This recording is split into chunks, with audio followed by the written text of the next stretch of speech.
everyone. I am Surya Rajshri. Welcome to online classes. So, in our previous biology class, we were studying about the living things, right? We were studying about the living organisms, right? So, we had seen various different kinds of ecosystems. We had understood what are the different kinds of adaptations that the organisms show according to their situation, according to their environment, right? So we had seen desert ecosystem, we had seen aquatic ecosystem, we had seen mountain ecosystem, we had seen grassland ecosystem. We had also seen about the organisms that were living inside the water, the plants, and different kinds of things, right? Now we had told many a times that the water is there, the air, the snowfall, the temperature, humidity, etc. and etc. Right? So we also spoke about the frog, fishes, then dolphins, then it might be some desert animals like camels, etc. and etc. We also see different kinds of plants, etc. Right? So what are all these things? These are the natural environment that is present around us. Okay, so whatever is present around us is called as environment. Fine. Now this environment includes two types of things in it. Okay, it may be the living things and the non-living things. Okay, so all those living components of the environment is together constituted or together called as the biotic components.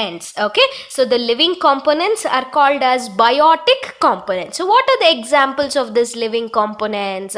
It is the plants present in that area, it is the human beings, it is various varieties of birds, different kinds of animals, bacteria, etc. and etc. So all these are considered as the living components, or we can also tell them as biotic components, right? So we have the other category of the organisms called as abiotic organisms or abiotic or non-living organisms. Okay, what are these non-living organisms that are found around us? It might be rock, it might be the wooden pieces, it might be the chairs, tables, and the almirahs. Then we can find mountains around us, so the air around us, the water, the temperature, humidity, soil, etc. and etc. forms the abiotic or non-living things, right? So we have named them. The plant is living thing. We have named the soil as non-living thing, right? So how can we name all these things? How can we know that something is living or non-living? It is based on certain characteristics that we can classify the organism either into biotic component or abiotic component of the environment. Fine. So what are those characteristics? We shall understand one by one in our class today. Fine. So coming on to the characteristics that distinguishes or that varies or that is especially present in living organisms are they show certain features like nutrition, they have a cellular organization, they have a growth process that is taking place in them, they show excretion, they show reproduction, they respire, they move from one place to another place, they show the response to the changes, and they have certain type of life cycle. Okay, so these are all the basic features which distinguishes the living organisms from the non-living things. So let us understand each one of it step by step. Okay, so coming on to the first characteristic called as the food. Okay, so all the living things need food. Okay, so what is food here? Food is that material which helps to give the energy for the living organisms. Okay, why this energy is required for us? Because the energy is required for us to grow. Okay, and to perform different physical activities we require energy. For example, fuel for cooking, for writing, for dancing, for singing, for everything that we do, physical activities, right? So for everything we require energy. Similarly, our body also requires energy. What for it requires energy? Because it will undergo various activities, that is, it performs various life processes, right? So for those activities it requires energy. Now coming on to life process.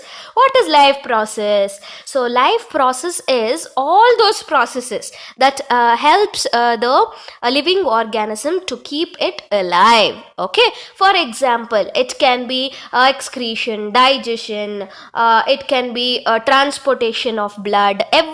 Okay, see, these are very important, that is taking place inside our body, right? So all those processes which makes us alive is called as life process. Okay, so to perform all these processes, what is required for the body? It requires energy. Okay, from where that energy comes from? It all comes from food. Okay, so all the living things need food. Have you any time seen a piece of table, or you can tell a table, a chair eating food?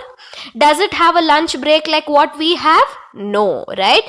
But all the living things require food. Okay, now where does this food come from? Food for us, that is for various organisms, come in a different way. Okay, so there are two different organisms. Okay, so that which can prepare their own food and that which cannot prepare their own food. Okay, so all the organisms which can prepare their own food are called as autotrophs. Auto means self. Okay, so what is the best example for the organism that can prepare their own food?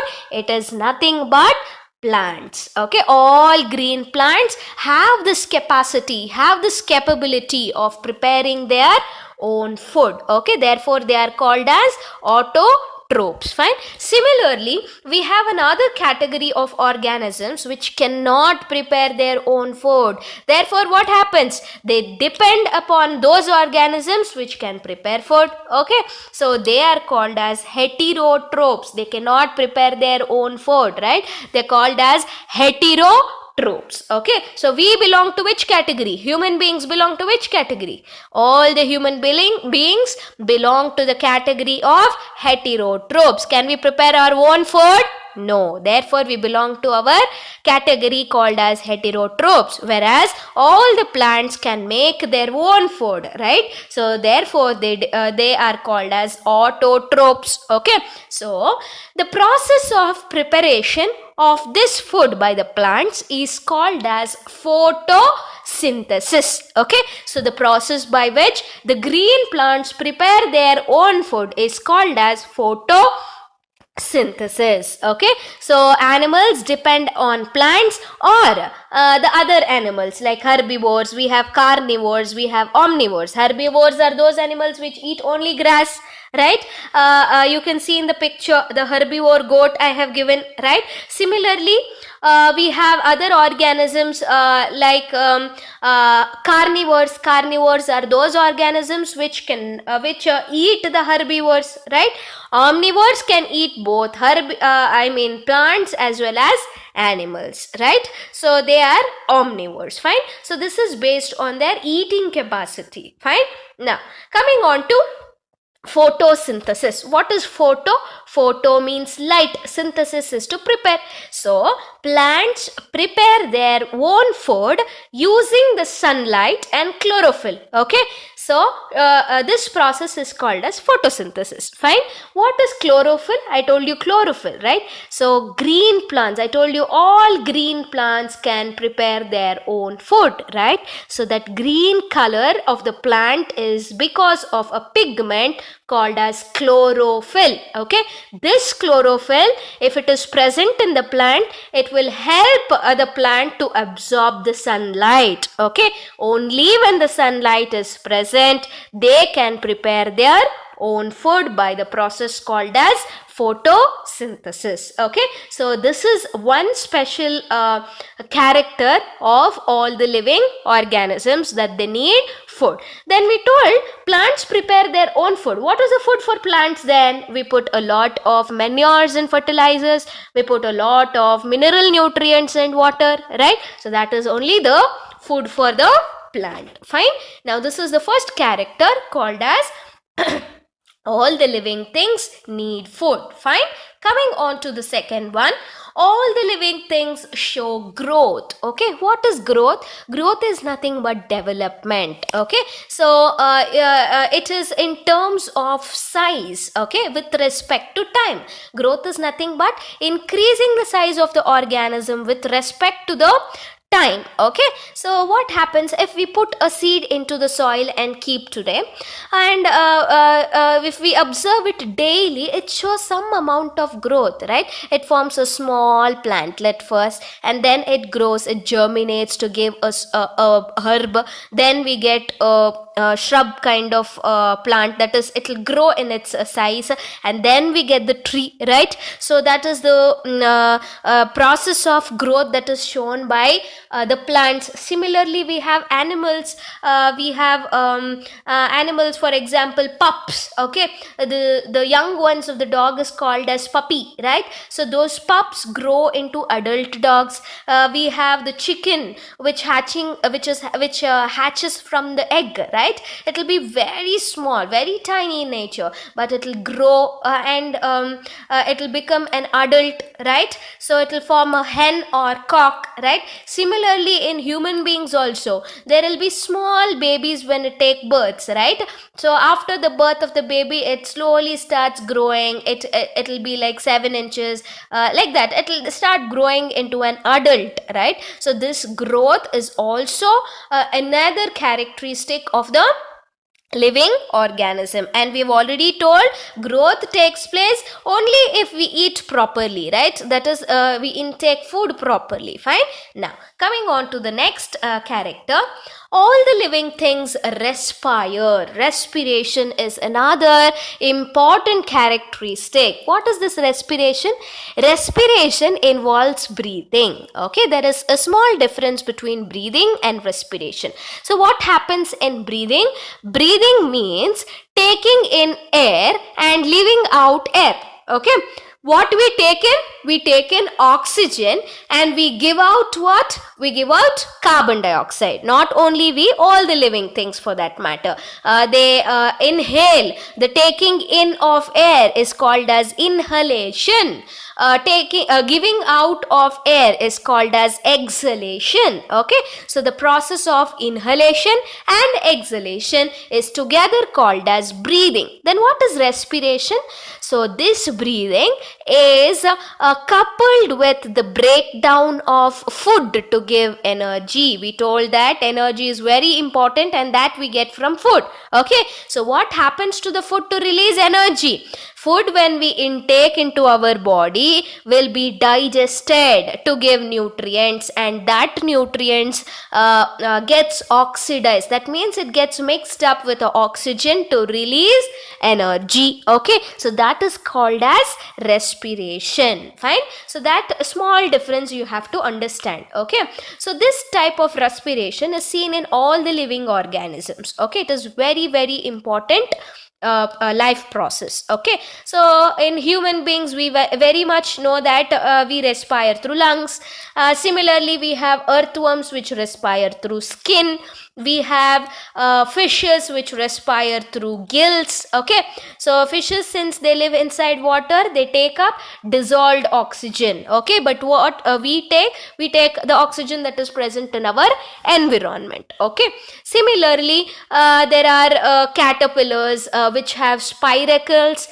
We have frog which will have both the gills and the skin for their respiration, right? So all the different organisms can respire differently. We have dolphins which has blowholes in them to respire. Okay, similarly, the other organisms also respire. Okay, this is about another character called as respiration. Next, Coming on to the last characteristic for today, the living things can show response to stimulus. What is stimulus? Stimulus is something, it is a change that is done to our surroundings. Okay, so that is called as stimulus. Whatever action that we show with respect to that changes in the environment is called as response. Okay, for example, if someone is coming and talking to me, I respond to them. If someone says hi to me, I say hello to them, right? So that is called, what someone is saying to me is called stimulus, and what I tell to them is called as response. Similarly, we see different kinds of response to stimulus in other organisms in our daily life as well, right? For example, if you switch on the light in the kitchens during night, you can find the cockroaches running here and there. Where do they run? They just find places to hide themselves. Okay, that is response towards the light, that is the changes around their surroundings. Okay, similarly, we have flowers which bloom only during night, which bloom only during sun, when the sun is there, that is during day. Okay, we also have seen certain plants, for example sunflower, it moves along with the direction of the sun. Okay, so that is another kinds of response to stimulus, right? So these are generally seen. So another important is the touch me not plant. Can you see here? It is called as mimosa. Okay, the scientific name of that touch me not plant is Mimosa pudica. Okay, so what happens, someone touches its leaves, it will just fold itself. That means it is showing response to the stimulus. Stimulus is someone touching it, and what is the response shown by it? Folding its leaves. Okay, so these are the different main characteristics that distinguishes the living organisms from the non-living organisms. We do have certain other characteristics which we shall learn in our next class. Thank you.